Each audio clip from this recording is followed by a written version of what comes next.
We hereby present the video of the modified limb technique for combined reconstruction of the deep and superficial medial collateral ligament by Martin Lind and Christoph Kittel from Aarhus University, Denmark, and Westphalian Wilhelms University, Münster, Germany. This is our disclosures. The function of the deep MCL is shown here in this cadaver specimen, where the superficial MCL has been removed, and we can see with external rotation that the fibers are tensioned.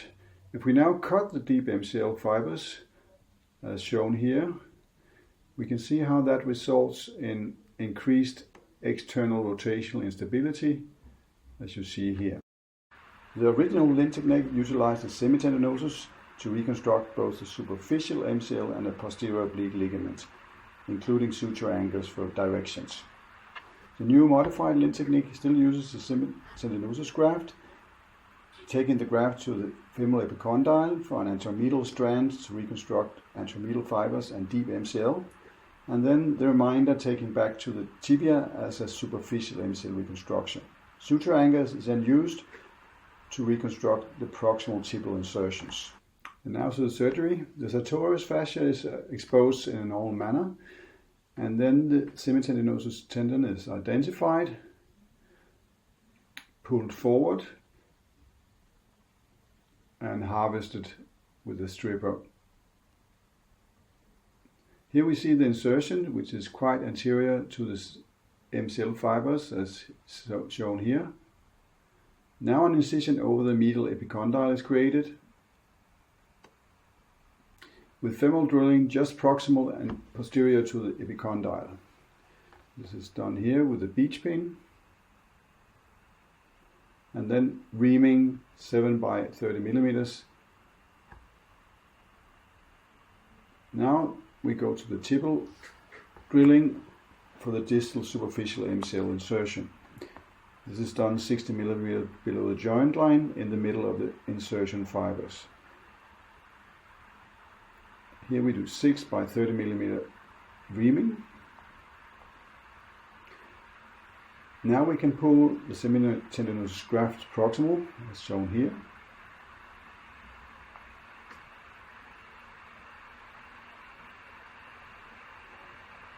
Then adding baseball sutures to a loop that later will be pulled into the femoral tunnel.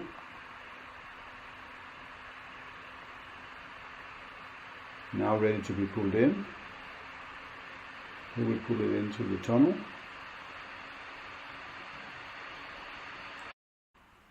Next, the remainder of the graft is taken to the tibial drill hole, and then we can fix the femoral insertion with an interference screw. Baseball sutures is now added to the distal graft end for the superficial MCL reconstruction graft strand.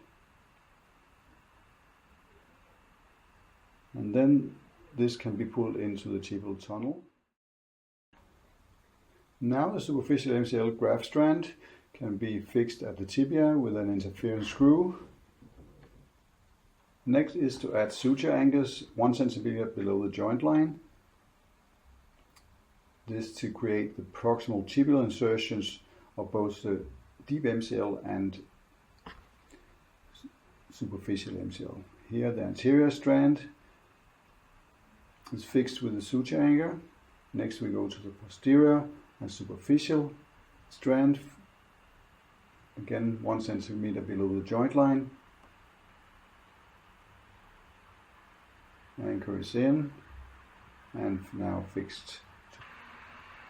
And final fixation of the suture anchor to the graft, and this completes the reconstruction with now superficial MCL reconstruction and anteromedial reconstruction with deep MCL reconstruction.